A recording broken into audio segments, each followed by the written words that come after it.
બ્રહ્મ તત્વની કોઈને હજુ સુધી ખબર નથી પડી, હજુ સુધી પૃથ્વીના પતરાંગણ પર. ધન્ય હો, કોટી કોટી કોટી ધન્યવાદ શાસ્ત્રીજી મહારાજને.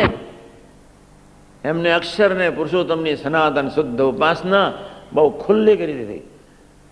કલ્યાણની મોટા મોટી આસફાલ્ટ રોડની સડક, આસફાલ્ટ નહીં, હીરાની સડક, હીરાની નહીં, અરચી માર્ગની સડક, અરચી માર્ગની સડક નહીં, બ્રહ્મતનુની સડક. આ તમારો વિષય નથી. અને છતાં કંઈક થોડું સમજવા પ્રયત્ન કરજો. શાસ્ત્રીજી મહારાજ ડેરીએ જઈએ ને આમ રૂવાણા ઊભા થઈ જાય. હું જ્યારે જઉં ખાલી ઊભો રહું બસ. બંને સ્વરૂપોને જોઉં એટલે રૂવાણો 1872 આમ 9 કરોડ રૂવાણા છે દરેક વ્યક્તિને. કે આ સનાતન તત્વને અક્ષરને પુરુષોત્તમની શુદ્ધ ઉપાસનાના મારે કેટલો દાખલો કર્યો, કેટલો દાખલો.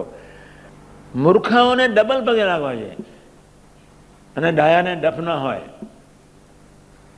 ગુનાધિત પુરુષની રીત સમજી લો.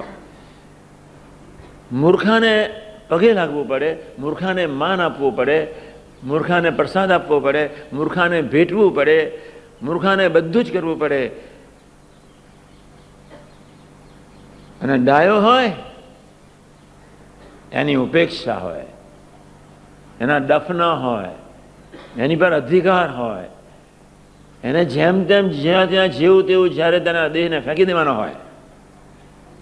બે અવસ્થા જુદી પડી ગઈ છે. શેમાં એન્ટ્રી લેવાની છે નક્કી કરજો. શેમાં એન્ટ્રી લેવાની છે બહુ પ્રેમથી નક્કી કરજો.